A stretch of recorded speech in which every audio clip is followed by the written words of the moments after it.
Hello everyone, this is Praveen Sharma and we are going to study our next topic, microbes in sewage treatment, from chapter number 10, that is microbes in human welfare, and this is for class 12th students. So in this topic, microbes in sewage treatment, let us see its some of the points, how primary treatment is done and how secondary treatment or biological treatment is done. So let us have a look on this today's topic. Municipal wastewater, called sewage, contains a large amount of organic matter and microbes. Municipal waste water यानी जो waste materials हैं जिसमें water mix होता है, ठीक है, जो इसको हम म्यूनिसिपल वेस्ट वाटर बोलते हैं, और घरों से निकलने वाला, फैक्ट्रियों से निकलने वाला जितना भी ये human excreta mix with water, इन सबको सीवेज कहा जाता है। तो ये जो सीवेज है इसमें एक बहुत बड़ी मात्रा में ऑर्गेनिक मटेरियल और माइक्रोब्स होते हैं। तो sewage contains a large amount of organic waste material as well as microbes. Microbes may be pathogenic, while some microbes are heterotroph and are used in treatment of sewage or wastewater. अब कुछ microbes तो pathogenic भी होते हैं, जबकि कुछ microbes ऐसे भी हैं जो हेटरोट्रॉफ्स होते हैं.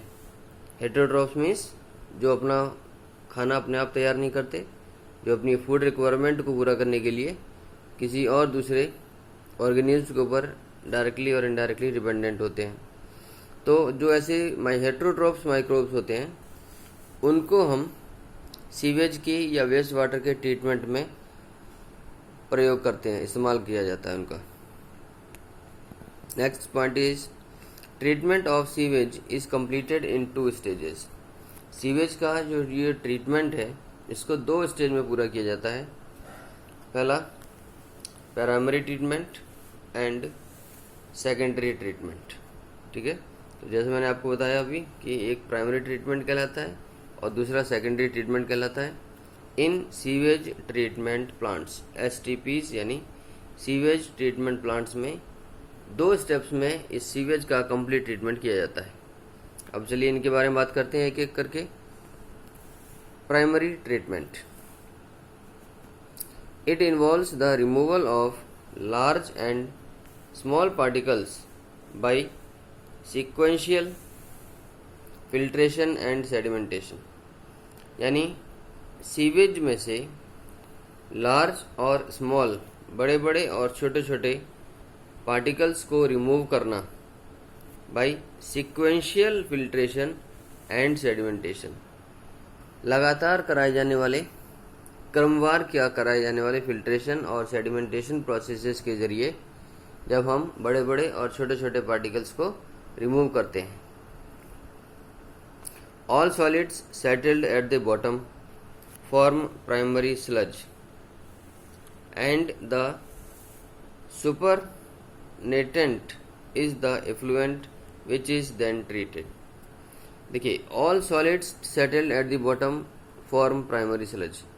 अब उस सीवेज में जो भी सॉलिड मटेरियल हैं, जो थोड़े हैवी मटेरियल्स होते हैं, हैवी मॉलिक्यूल्स होते हैं, वो सब सेडिमेंटेशन के दौरान बॉटम पे बैठ जाते हैं, सेटल हो जाते हैं, और इसी को हम प्राइमरी स्लज बोलते हैं. जो बॉटम पे सेटल सॉलिड कंटेंट है सीवेज का, वो प्राइमरी स्लज कहलाता है. और इसके अलावा the supernatant is the effluent. अब जो उसके बाद जो सेटल नहीं हो पाते, जो पार्टिकल्स, जो मॉलिक्यूल्स सीवेज के, वो एफ्लुएंट कहलाते हैं.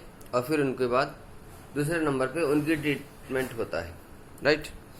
तो सेडिमेंटेशन और फिल्ट्रेशन जो कि सीक्वेंशियली कराए जाते हैं, उनके द्वारा प्राइमरी ट्रीटमेंट किया जाता है सीवेज का, जिससे कि सॉलिड कंटेंट, सॉलिड सब्सटेंसेस ये बॉटम में सेटल हो जाते हैं. जबकि जो सेटल नहीं हो पाता, जो मटेरियल, जो कंटेंट, फिर उसको सेकेंडरी ट्रीटमेंट के लिए, उस एफ्लुएंट को सेकेंडरी ट्रीटमेंट के लिए भेज दिया जाता है। नाउ सेकेंडरी ट्रीटमेंट और बायोलॉजिकल ट्रीटमेंट। देखिए सेकेंडरी ट्रीटमेंट और बायोलॉजिकल ट्रीटमेंट एक ही बात है। इसमें क्या करते हैं, effluent from settling tanks is taken to aeration tanks for secondary treatment. अब सेटलिंग टैंक से निकाल के इस एफ्लुएंट को, जो नीचे सेटल नहीं हो रहा था, जो सेडिमेंटेशन टैंक है वहाँ ये सेटल जो नहीं हो पाया, उसी को हम एफ्लुएंट कहते हैं। अब उस एफ्लुएंट को वहाँ सेटलिंग टैंक या सेडिमेंटेशन टैंक से निकाल के फिर एरेशन टैंक में ले जाया जाता है, जहाँ पर इसका सेकेंडरी ट्रीटमेंट किया जाता है एरेशन टैंक से।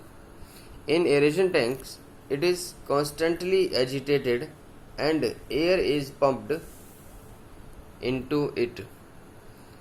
अब जो एरेशन टैंक्स हैं वहाँ इसको लगातार हिलाया जाता है, इसको लगातार घुमाया फिराया जाता है, हिलाया डुलाया जाता है, और वहीं पर इसके साथ एयर को पंप करके मिक्स किया जाता है। और इस एजिटेशन के दौरान एयर भी पंप की जाती है लगातार। Where aerobic bacteria digest organic matter and produce activated sludge. अब यहाँ पर क्योंकि एयर का इस्तेमाल हो रहा है, तो जो एरोबिक बैक्टीरिया हैं, जो एयर के अंदर मौजूद बैक्टीरिया हैं, वो एरोबिक बैक्टीरिया इस ऑर्गेनिक मटेरियल को डाइजेस्ट कर देते हैं, यानी उस ऑर्गेनिक मटेरियल के ऊपर एरोबिक बैक्टीरिया का एक्शन शुरू हो जाता है और उससे फिर एक्टिवेटेड स्लज की फॉर्मेशन होती है। तो वो प्राइमरी स्लज था। अब यहाँ पर एरेशन टैंक में एरोबिक बैक्टीरिया के ऑर्गेनिक मैटर के डाइजेशन के दौरान अब यहाँ पर एक्टिवेटेड स्लज की फॉर्मेशन होती है। The sludge is then pumped into an aerobic sludge digester. देखिए अब ये जो एक्टिवेटेड स्लज है, इसको फिर हम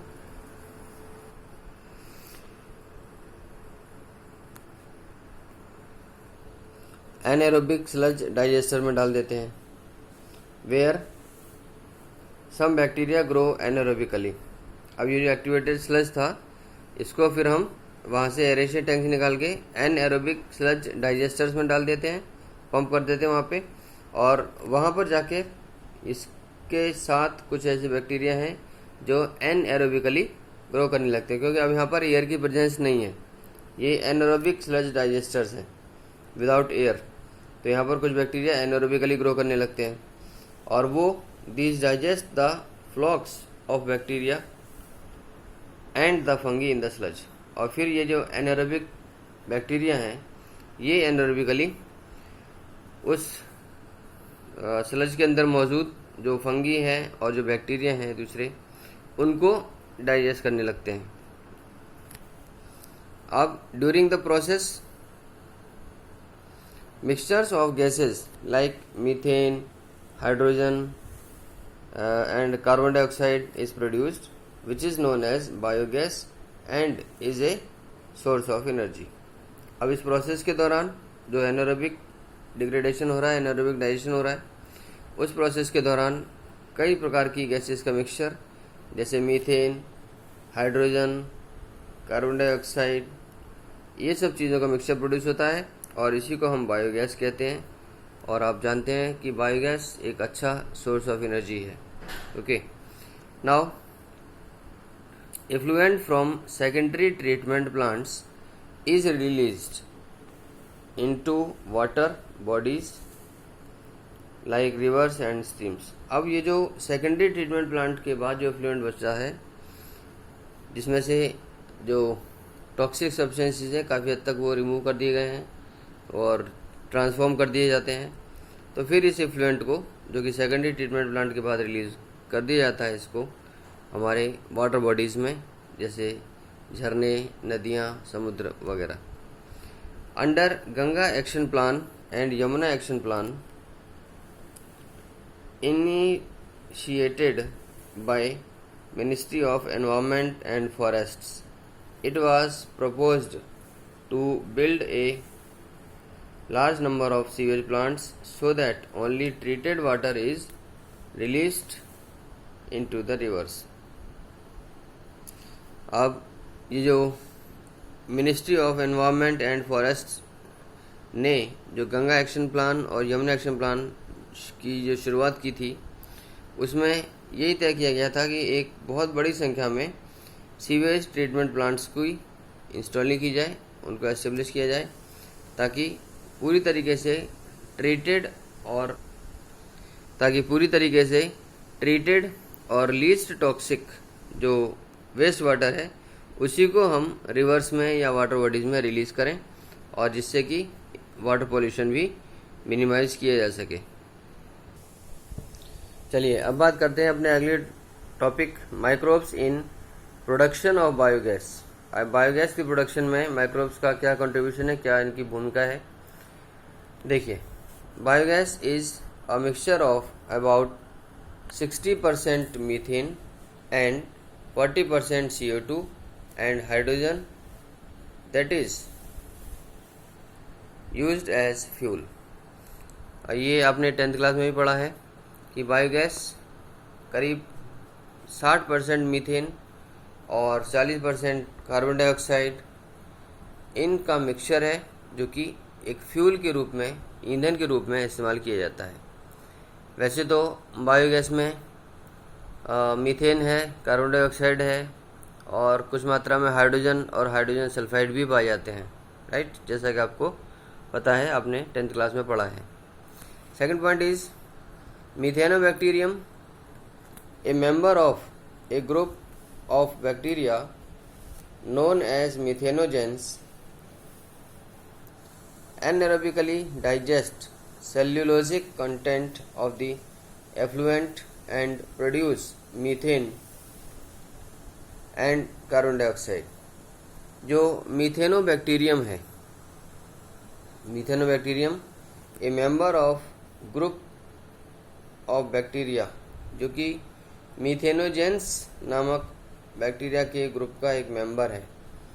methanogens means the bacteria which produce methane. Okay, तो मिथेनोजेंस मीथेन प्रोड्यूसिंग बैक्टीरिया के ग्रुप का एक मेंबर जिसका नाम मिथेनोबैक्टीरियम है, ये एनारोबिकली डाइजेस्ट करते हैं सेल्यूलोज कंटेंट को। सेल्यूलोज आप जानते हैं कि एक पॉलीसेकेराइड है, एक कॉम्प्लेक्स फॉर्म है शुगर की। तो सेल्यूलोज कंटेंट को ये एनारोबिकली डाइजेस्ट करते हैं और उसके बाद ये प्रोड्यूस करते हैं मीथेन को और कार्बन डाइऑक्साइड को। Okay, so next point is such bacteria are also lodged in the rumen of cattle. और इस प्रकार की बैक्टीरिया, मिथेनोजेंस कैटेगरी के बैक्टीरिया, जानवरों के स्टमक का जो एक पोर्शन है रूमेन, वहाँ पर भी पाए जाते हैं। तो ऐसे बैक्टीरिया जो रूमिनेंट्स हैं, जो जुगाली करने वाले जानवर हैं, जैसे गाय भैंस वगैरह, तो इनके स्टमक के एक पार्ट रूमेन में भी ये बैक्टीरिया, मिथेनोजेंस नामक बैक्टीरिया पाए जाते हैं। Cellulosic food of cattle is digested by such bacteria and produce substances useful to the cattle।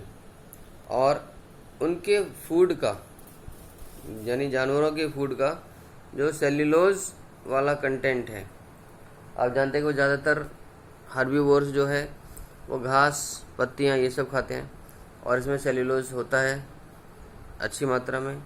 तो सेल्यूलोज का जो कंटेंट है इनके फूड का, उसको ये इस तरीके के बैक्टीरिया डाइजेस्ट करते हैं और उनके लिए यूज़फुल, उन एनिमल्स के लिए यूज़फुल सब्सटेंसेस को प्रोड्यूस करते हैं। Next point is excreta of cattle. अब इन जानवरों का जो एक्सक्रीटा है, जो वेस्ट मटेरियल है, जैसे गोबर, it is rich in these bacteria and the dung is used for production of biogas which is commonly called as gobar gas. अब इन जानवरों का जो एक्सक्रीटा है, जैसे गोबर, इसमें ये बैक्टीरिया काफ़ी बहुतायत में पाए जाते हैं। It is rich in this bacteria. तो जब इन बैक्टीरिया की संख्या काफ़ी अच्छी पाई जाती है इनके एक्सक्रीटा में, तो the Dang is used for, इसलिए जो इनका जो गोबर है इसका इस्तेमाल किया जाता है गोबर गैस के रूप में या बायोगैस के रूप में, गोबर गैस प्लांट या बायोगैस प्लांट के जरिए। ओके, ये भी आपका 10th क्लास का पढ़ा हुआ है। Now next point is Indian Agricultural Research Institute IARI and Khadi and Village Industries Commission KVIC, ठीक है, Khadi and Village Industries Commission KVIC और IARI Indian Agricultural Research Institute, इन दोनों ही संस्थाओं ने developed the technology of production of the biogas. इन संस्थाओं ने बायोगैस के प्रोडक्शन की जो टेक्नोलॉजी है वो डेवलप की थी, ठीक है।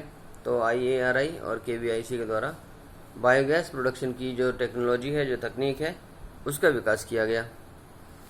Now the process involves the following steps. अब इस बायोगैस फॉर्मेशन के, बायोगैस प्रोडक्शन के प्रोसेस में निम्नलिखित कदम उठाए जाते हैं। First step is biowastes are collected in concrete tanks. पहले तो जो बायोवेस्ट है, जितना भी हमारा स्लरी है हम उसको बोलते हैं, तो वो स्लरी हम कंक्रीट के बने मजबूत टैंक्स में कलेक्ट करते हैं पहले उसको। Then a floating cover is put over the biowastes and the slurry keeps on rising according to the gas produced in the tank by the microbial activity। अब क्या किया हमने, कंक्रीट टैंक्स में पहले तो उस वेस्ट मटेरियल को, bio waste को हमने कलेक्ट कर लिया स्लरी के रूप में वाटर मिक्स करके। फिर उसके बायो वेस्ट के ऊपर एक फ्लोटिंग कवर लगा दिया जाता है, और इसके साथ साथ जब स्लरी कीप्स ऑन राइजिंग, जो स्लरी है वो धीरे धीरे बढ़ती जाती है according to the gas produce, जैसे जैसे उसका एनारोबिक डाइजेशन होगा, एनारोबिक डिग्रेडेशन होगा, उसके द्वारा जो गैस प्रोड्यूस होती जाती है, जो बायोगैस प्रोड्यूस होती जाती है, उसके मात्रा के आधार पर ये स्लरी जो है ये धीरे धीरे ऊपर की तरफ बढ़ने लगती है दूसरी वाली साइड में, by the microbial activity. Microbial activity यानी anaerobic degradation and aerobic decomposition of the slurry of the waste material. Okay, now next point is biogas produced is supplied through the pipelines which connect the nearby houses। अब आसपास के बने मकान में या मकानों में इस बायोगैस को जो प्रोड्यूस होती है बायोगैस प्लांट से या गोबर गैस प्लांट के जरिए, उसको फिर पाइपलाइंस के द्वारा सप्लाई कर दिया जाता है for its further use. The spent slurry is removed by another outlet and used as fertiliser. और जो स्लरी इसमें काम आ चुकी होती है, जिसका इस्तेमाल कर लिया जा चुका होता है, उस स्पेंट स्लरी को, यानी जिसमें से बायोगैस निकल चुकी है, जिसका डाइजेशन कर दिया गया है, तो इस स्पेंट स्लरी को फिर वहाँ से रिमूव कर लिया जाता है दूसरे आउटलेट से, और उस आउटलेट से उस स्पेंट स्लरी को निकाल के फिर हम उसको अपने खेतों में एज फर्टिलाइजर्स भी इस्तेमाल कर सकते हैं। ओके, सो गाइस, ये है तरीका बायोगैस प्लांट को ऑपरेट करने का या बायोगैस के प्रोडक्शन का। चलिए अब आते हैं अपने next topic, microbes as biocontrol agents. अब माइक्रोब्स का बायो कंट्रोल एजेंट्स के रूप में क्या भूमिका है। Microbes as biocontrol agents, पहली बात, control of plant pests and plant diseases by biological method is known as biocontrol which is based on natural predation, example ladybird beetle feeds on aphids and dragonflies feed on mosquitoes। देखिए, control of plant pests, पेड़ पौधों में लगने वाले जो कीड़े मकोड़े हैं, पेड़ पौधों में लगने वाली जो बीमारियां हैं, तो प्लांट पेस्ट्स को और प्लांट डिजीजेस को कंट्रोल करने का तरीका बाय बायोलॉजिकल मेथड, बायोलॉजिकल तरीके को अपनाते हुए, इसको हम बायो कंट्रोल कहते हैं। यानी बायो कंट्रोल का मतलब है कि बायोलॉजिकल मेथड से हम जो पेस्ट्स हैं, जो डिजीज़ कॉजिंग पैथोजेंस हैं, उनको हम कंट्रोल करते हैं प्लांट के लिए, और which is based on natural predation, और इसका मुख्य आधार होता है नेचुरल प्रेडेशन, यानी प्राकृतिक रूप से शिकार करना। ठीक है, तो जो जिसका भोजन होता है, जो जिसको खाता है, उसी के आधार पर उसको फूड की अवेलेबिलिटी करा दी जाती है, और इससे एक प्रकार के जो एनिमल्स हैं, चाहे बर्ड्स हैं, चाहे वो और दूसरे प्रकार के कीड़े मकोड़े हैं, वो उन बीमारी पैदा करने वाले पेस्ट आदि को अपनी अपनी स्पेसिफिसिटी के हिसाब से खाते हैं, और इसी मेथड को हम बायो कंट्रोल कहते हैं। सो इसमें एग्जांपल दिया है कि लेडी बर्ड बीटल, जो लेडी बर्ड बीटल है वो फीड करता है एफिड्स के ऊपर, उस एफिड्स को खाते हैं, तो जो एफिड्स बीमारी पैदा करते हैं उनसे बचाव हो जाता है फसलों का काफ़ी हद तक। और ड्रैगन फ्लाई जो होती हैं वो मॉस्किटोज़ के ऊपर फीड करती हैं, तो ड्रैगन फ्लाई मॉस्किटोज़ को खाती हैं, तो मॉस्किटोज़ वगैरह से होने वाली जो बीमारियां हैं उनको भी रोका जा सकता है कुछ हद तक। Now the organic farmers have developed a system where the pest insects are not eradicated completely but are maintained at manageable levels, controlled by a complex system of checks and balances by the living and vibrant ecosystem।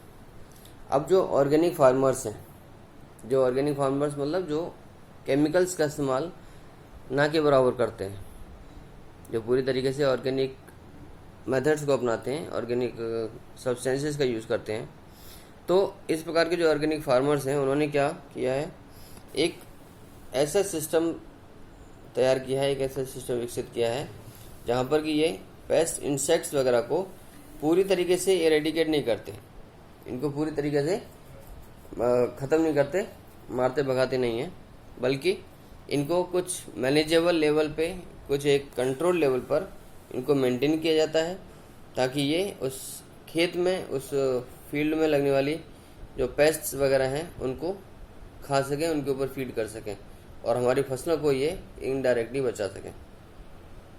और इसमें एक method है living by the living and vibrant ecosystem, और इस managing का एक जो system follow किया जाता है इसको मेंटेन करने के लिए, उसको हम system of checks and balances बोलते हैं। और चेक्स एंड बैलेंसेस उस पर्टिकुलर इकोसिस्टम के अंतर्गत ही काम करेगा। आपको जैसे पता चला कि फील्ड, जहाँ जिस फील्ड में ये पेस्ट लगे हुए हैं या प्लांट डिजीजेस को कॉज करने वाले कुछ पैथोजेंस मौजूद हैं, तो वहाँ पर हम एक मैनेजेबल लेवल पर, एक कंट्रोल लेवल पर इन पेस्ट्स को पूरी तरीके से ख़त्म ना करके, बल्कि इनको उनके ऊपर फीड करने के लिए छोड़ दिया जाता है, रखा जाता है, मेंटेन किया जाता है by checks and balances system. ठीक, अब नेक्स्ट पॉइंट है the dried spores of bacterium. जो ड्राइड स्पोर्स हैं, जो बेसिलस थ्यूरिनजिएनेसिस का, बेसिलस थ्यूरिनजिएनेसिस का जो ड्राइड स्पोर्स होते हैं, referred as BT, when spread as solution on the crop plants. तो इनके ड्राइड स्पोर्स के सॉल्यूशन को जब हम क्रॉप प्लांट्स के ऊपर स्प्रे कर देते हैं, तो enter the gut of the larvae of the insects and kill them. तो ये बेसिलस थ्यूरिनजिएनेसिस का जो ड्राइड स्पोर्स हैं, वो उस फसल के ऊपर लगे हुए जो पेस्ट्स हैं, जो इंसेक्ट्स उसमें खा रहे हैं, फसल को बर्बाद कर रहे हैं, उनकी गट में, उनके डाइजेस्टिव सिस्टम में, उनके एलिमेंट्री कैनाल में चले जाती हैं ये ड्राइड स्पोर्स, और फिर उन पेस्ट्स को, उन इंसेक्ट्स को वो उनकी एलिमेंट्री कैनाल में, उनके गट में पहुंचकर फिर वो मार देते हैं, उनको ख़त्म कर देते हैं। तो इस प्रकार से बैसिलस thuringiensis की ड्राइड स्पोर्स के सॉल्यूशन की स्प्रे करने से जो इंसेक्ट्स उस फसलों पर लगे होते हैं उनकी गट में ये स्पोर्स चले आते हैं सॉल्यूशन, और ये टॉक्सिसिटी फैला के उनको मार देते हैं। इस तरीके से हमारी फसल की बचाव हो जाती है। Next, scientists have introduced bacillus thuringiensis toxin gene into crop plants by genetic engineering. अब जेनेटिक इंजीनियरिंग के द्वारा साइंटिस्ट्स ने, वैज्ञानिकों ने, जो बैसिलस thuringiensis का एक टॉक्सिन जीन है वो इंट्रोड्यूस कर दिया है उन्होंने कई क्रॉप प्लांट्स के अंदर जेनेटिक इंजीनियरिंग के द्वारा, जिससे कि making such plants immune to insect attack, जिससे कि ये प्लांट्स इंसेक्ट्स के अटैक के लिए खुद ब खुद इम्यून बन चुके हैं। यानी इनके ऊपर फिर उस बैसिलस thuringiensis के ड्राइड स्पोर्स को स्प्रे करने की ज़रूरत, इसके सॉल्यूशन को स्प्रे करने की ज़रूरत नहीं है।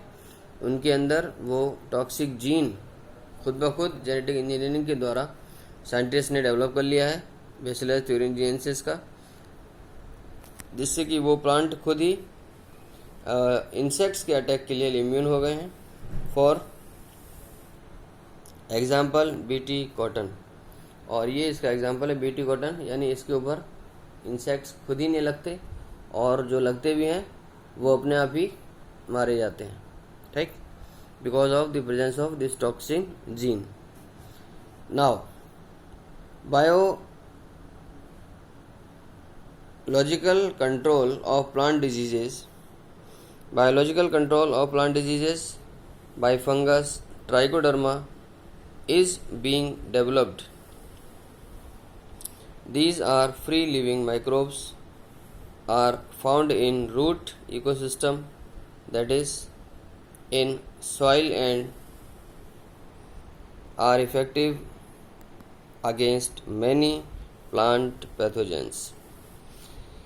Biological control of plant diseases, plant की डिजीजेस का बायोलॉजिकल कंट्रोल बाय फंगस, एक विशेष फंगस जिसका नाम ट्राइकोडर्मा है, इज़ बीइंग डेवलप्ड, इसका भी आजकल काफ़ी विकास किया जा रहा है कि फंगस के प्रयोग से, ट्राइकोडर्मा नामक फंगस के इस्तेमाल से हम प्लांट डिजीजेस को बायोलॉजिकली कंट्रोल करें।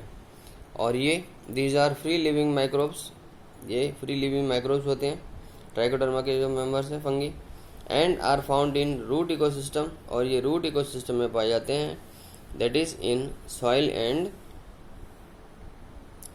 Are effective against many plant pathogens.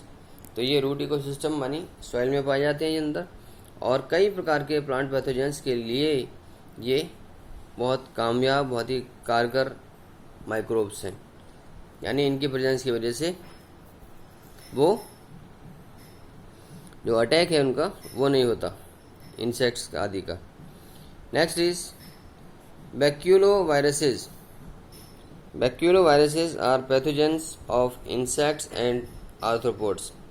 Arthropods और इंसेक्ट्स के लिए जो उनके पैथोजेंस हैं ये बैक्यूलोवायरसेस कहलाते हैं।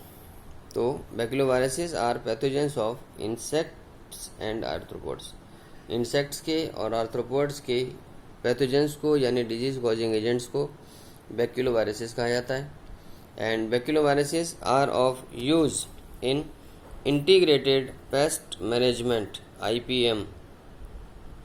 और ये जो बैक्यूलोवायरसेस हैं ये इस्तेमाल किए जाते हैं इंटीग्रेटेड पेस्ट मैनेजमेंट यानी IPM में, और programmes as well as in treating ecologically sensitive areas.